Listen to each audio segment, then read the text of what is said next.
Hello प्यारे बच्चों, नमस्कार।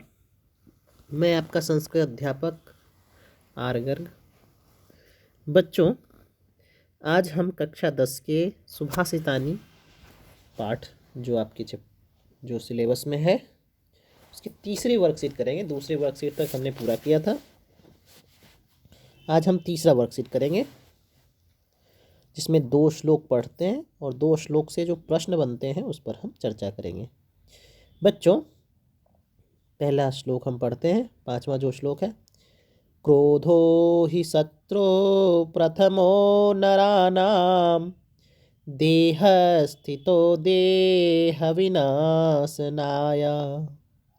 यथा स्थितः काष्ठगतो हि वह्निः स एव वह्निः दहते शरीरम्। इसका अर्थ है, क्रोधो हि शत्रुः प्रथमः नराणाम। नरानाम यानी मनुष्यों के, लोगों के। क्रोध ही प्रथम शत्रु है। प्रथमः शत्रु क्रोधः, पहला शत्रु क्रोध है। उसके बाद कहते हैं देहस्थितः देह विनाशनाय। यह क्या है? देह में स्थित है यानी शरीर के अंदर है, और देह विनाशनाय शरीर के विनाश के लिए है। तो शरीर के अंदर स्थित क्रोध शरीर को नष्ट करने के लिए ही लोगों का पहला शत्रु है।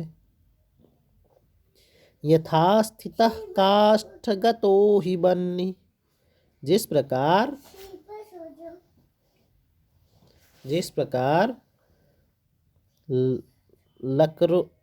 प्रकार लकड़ियों के भीतर की वह्नि अग्नि, लकड़ी को ही, सो एव वह्नि दहते शरीरम, उसको ही, और दहते शरीरम जला, जो उसको ही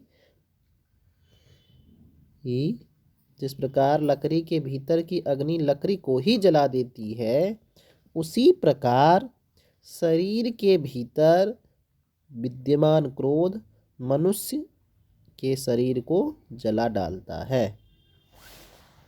तो बच्चों, इसमें जो प्रश्न बन रहे हैं, ये जो प्रश्न एक पदेन उत्तरतः और पूर्णवाक्येन उत्तरतः जिस तरह से पूछे जाएंगे आपके इस एग्जाम में, उसी तरह से हैं। पहला प्रश्न है, क्रोधः केषां प्रथमः शत्रु भवति। क्रोध किसका प्रथम शत्रु होता है? तो क्रोधः नराणाम, केषां की जगह नराणाम हो जाएगा, लोगों का। क्रोधः कीदृशः शत्रु अस्ति, क्रोध कैसा शत्रु है? तो क्रोधः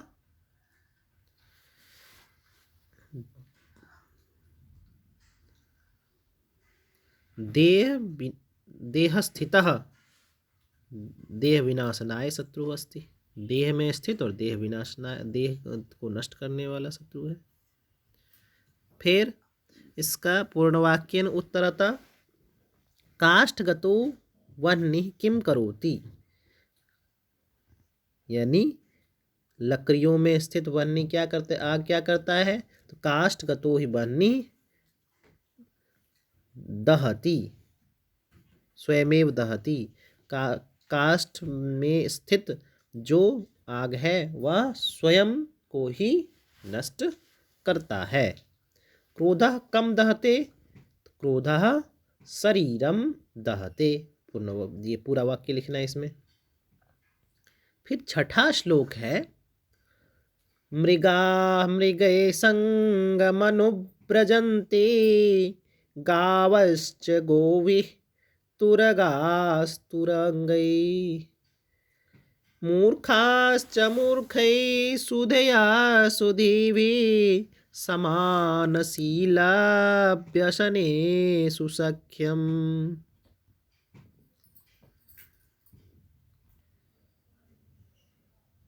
छठा श्लोक हमने पढ़ा, एक बार फिर पुनः पढ़ते हैं। मृगा मृगैः संगमनो व्रजन्ते गावश्च गोवे तुरगास्तुरंगैः मूर्खाश्च मूर्खे सुधिया सुधीवे समानशीलव्यसनेषु सख्यम्। मृगा मृगैः संगम अनुव्रजन्ति। मृग कहते हैं हरिण को। तो हरिणों के साथ अनुव्रजन्ति मतलब साथ में घूमता है। गावश्च गोभिः और तुरगाः तुरंगैः। गावः कहते हैं गाय को। तो गायों के साथ घूमते हैं। और तुरम गच्छति तुरगा यानी घोड़ा जो है वह घोड़ों के साथ घूमता है। मूर्खाश्च मूर्खे मूर्ख लोग मूर्खों के साथ। सुधी भी विद्वान व्यक्ति विद्वानों के साथ। समानशीला व्यसनेषु सख्यम।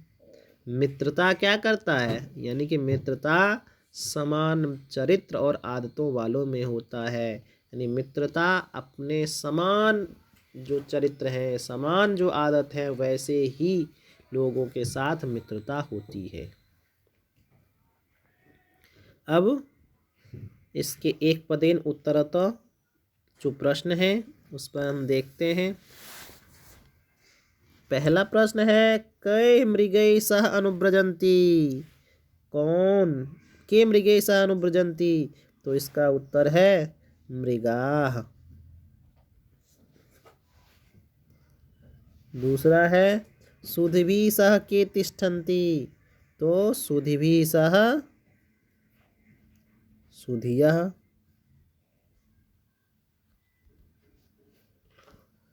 और मूर्खाः कै सह तिष्ठन्ति। तो मूर्खाः मूर्खैः।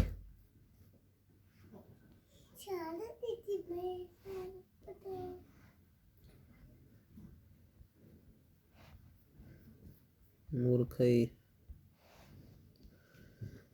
गोभिः सह के तिष्ठन्ति। तो गावः।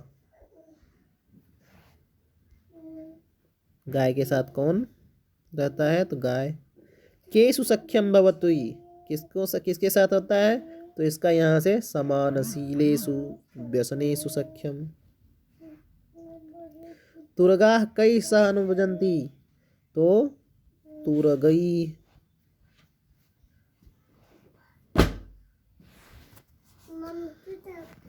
इस प्रकार आप सभी इन दोनों श्लोकों से बनने वाले प्रश्नों को हल करेंगे और अपने अपने कक्षा ग्रुप में भेजेंगे।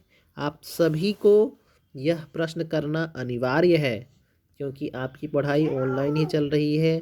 और आप अगर इस प्रकार से नित्य प्रति काम नहीं करेंगे तो आपके इंटरनल में मार्क्स कम दिए जाएंगे तथा आपके एक्सटर्नल एग्ज़ाम में भी अच्छे स्कोर नहीं हो सकते हैं। धन्यवाद।